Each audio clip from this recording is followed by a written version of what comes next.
So, this week's question is, what is toxic love and how does that impact my life? Thank you. Thank you, Beth. I appreciate the question. And these questions keep coming in and they're really good. Okay. So I'm going to go right to the manual and read you the definition of toxic love, and then we'll talk about how it impacts your life. So the definition of toxic love, this can be the result and accumulation of toxic love from an abusive relationship with someone that has professed love for the individual. The love is distorted and will be found especially in localized areas of the body. All right, so the configuration of this relationship can be parent to child. Early, most people have that relationship with some toxic love involved in it. And the configuration can also be later in life. It can be partners, intimate partners, spouses, husband, wife, wife, wife, husband, husband, whatever the configuration is. But it's when you're in an intimate relationship and the person that you're in the relationship with is supposed to be loving and nurturing and caring and unconditional toward you, but they're not. They're actually abusive. And that abuse creates toxic love. Okay, and that's what we're talking about. So I just want to clarify what the configuration is. The love is distorted and will be found in localized areas of the body. There may be billions of radionic units of this toxic love in the body mind field complex. It'll be stored out here. It can set the stage for congestion and conflict in areas where it resides in the body. This is the result of a love versus hate and abuse relationship in the person's life. This may be one of the most important discoveries in regards to abuse victims, especially childhood abuse victims. This toxic love can also be coupled with grief or another emotion. For instance, if coupled with grief, it may accumulate in the lungs and respiratory system. The combination of toxic love and the other emotion will tend to cause that area of the body to hold on to other emotions. So having toxic love it causes not only physical problems for you, but then can also cause an accumulation of other kinds of toxic emotions in the field, which in turn causes other physical problems for you. So it can act as an attractor field. The grief noted in the previous section will not release from the lungs and respiratory system. It most often will be the toxic love of the abusive individual, not the individual experiencing it. So this is something else I found, is that in what we call empaths or sensitives, not only do they have toxic love that was created from the relationship or relationships that they've been in, but they have toxic love of others. And that's a very specific thing to clear. Toxic love of others. That's them taking on other people's stuff, trying to help other people out.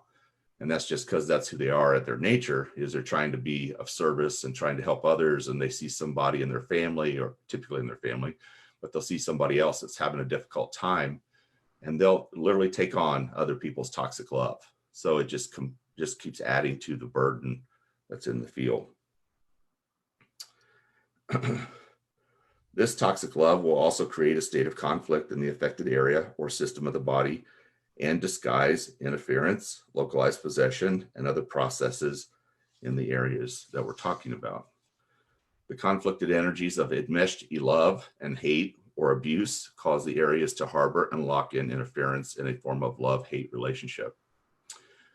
It is often in the heart and circulatory system of the body and may therefore distort the love of the person themselves. This is crucial. This is crucial because this is your self-esteem.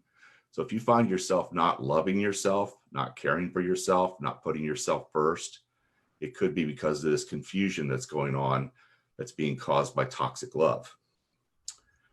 This may be a major link to the fact that many of those that have been abused become abusers themselves. I don't see that too much in my practice because the people that come to me have such large hearts and such large amount of consciousness and so forth, and they know something's off, something's askew, and they want to stop it before they become an abuser. But I have seen a few people who have done just that. They've repeated the patterns that were pushed upon them as child or as children. their own concept of love has become distorted because of this toxic love. The combination of toxic love and the other emotion will appear to cancel one another out vibrationally. However, from this canceled wave pattern may be generated a scalar wave that is being broadcast out with the heart waveform. So you're always coming out of your heart chakra is coming a wave of energy. It's a scalar wave of energy. And this is the way we are supposed to manifest. This is the way we attract things to us. Coming out of this heart chakra, hitting the universe is your desires, whatever that is, whether it's for a relationship or for a money or abundance or manifesting whatever you want, peace, love, creativity, and you're broadcasting that to the universe, and it comes out of the heart chakra. Well, if it comes out of that heart chakra and it's mixed in with toxic love and whatever other emotions are in there, that's also bouncing back to you. The way we're supposed to manifest is that you send out a wave of energy from the heart chakra and it hits the universe. The universe responds in kind. So you charge that wave with fill in the blank, whatever it is you desire. But when you fill in the blank and you're sending out this waveform and it also has toxic love embedded in it, you also get that back. The universe doesn't judge. It's responding to what you sent out. So if your field's got toxic love, you're sending it out to the universe. The universe unwittingly sends it right back and multiplies it. So this is why you can get into situations where you work for a jerk in your job and you go get another job. And lo and behold, your boss is a jerk. Or you switch relationships, your boyfriend, girlfriend, husband, wife, or whatever, you swap them out. And lo and behold, the person you got is the same kind of person that you had.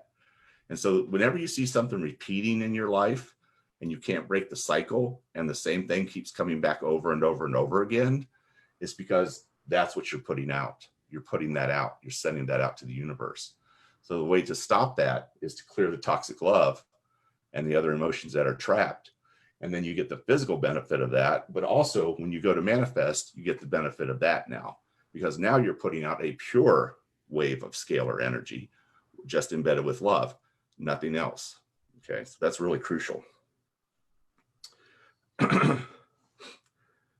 This may be a wave of sympathetic resonance that will attract others that are emitting the same wave, and also a distorted wave pattern that may repel others at some seemingly unknown reason. This may cause the person to be responded to by others at unconscious levels in negative ways. So if you go into, let's say you're going to check into a hotel, and no matter what hotel you go to, the Ritz-Carlton, the Hilton, the Red Roof Inns, the person behind the counter always treats you like a jerk, or treats you poorly, or doesn't treat you with kindness. That's because that's what's coming out of you. I hate to tell you this, but when you interact with other people, they're also picking up on that scalar wave, and they're picking up on what's embedded in that scalar wave, and then they're responding to you in kind. Okay. I assure you, when I travel, I only meet the nicest people. I only meet people that want to help me. I only come across people that are kind and considerate, because that's what I'm creating. And I'm creating that with that scalar wave coming out of my heart chakra, and it's pure. So if you're sending out toxic love, you're going to get it back. This is how we attract people, things, places, events into our life. Okay. So again, this is attracting the same type of person or experience over and over. This is usually the core issue, is the toxic love. Okay. Also, toxic love is really detrimental to the way we view ourselves. And that's the most important part. Remember, you're a sovereign being, and you have the absolute power to control the outcome of your life. And when this is in the way, your ability to control that outcome is seriously affected in ways you don't even understand most of the time. So toxic love is crucial. And a lot of us have it. A lot of us have it. And unfortunately, in the world today, the world we live in, the society we exist in, the families that we were born into didn't nurture us the way we need to be nurtured, and didn't love us the way we really needed to be loved at the time. But it's never too late. You can clear the toxic love and then do self-parenting, self-love, self-care, And you can shift this. It's real easy. And once you shift it, your ability to manifest just goes off the charts. You can 10x, 100x your ability to manifest just overnight when you've got toxic love out of the field and it's no longer part of the scalar wave. All right, sweetheart, I think I answered the question. I'm going to turn it back to you. Wow. Thank you, Jeff. That was quite amazing. I know that I know I've had experiences with toxic love. And I know that, it's hard when you're in the middle of it to realize this is what you're feeling, So some of the emotional triggers could be, if you find yourself tired when you're with a person, if it's constant state of drama and trauma and there's abuse on one end, also boundaries that seem to be crossed if you don't answer someone right away. So I mean, are there any other side effects that you could think of that someone would need to look at, Jeff, to Well, yeah, one of the biggest things is your physical health. This seriously impacts your physical health because, and like I think I mentioned in the write-up, toxic love mixes with other emotions. So Yeah. guilt tends to lodge in the lungs, and then you get toxic love layered on top of that, and you can never process out the guilt. You can never release the guilt because the toxic love is holding it in there. Toxic love is just an absolute poison to us because we're based on love. At our core, we're love. Our natural state is being happy, healthy, joyful, fearless, loving, and alive. Loving and alive. That's who we are. But you get toxic love mixed into this, and then it just goes in and kind of locks stuff down, and you physically suffer eventually. It will all manifest physically. And that's one thing about energy. Yeah, we can clear it in the field, we could do all this, but eventually, if that stuff's in there, it'll manifest physically as illness, Yes. sickness, disease, lethargy, giving up on life. You should be healthy and vibrant all the way till you leave this world.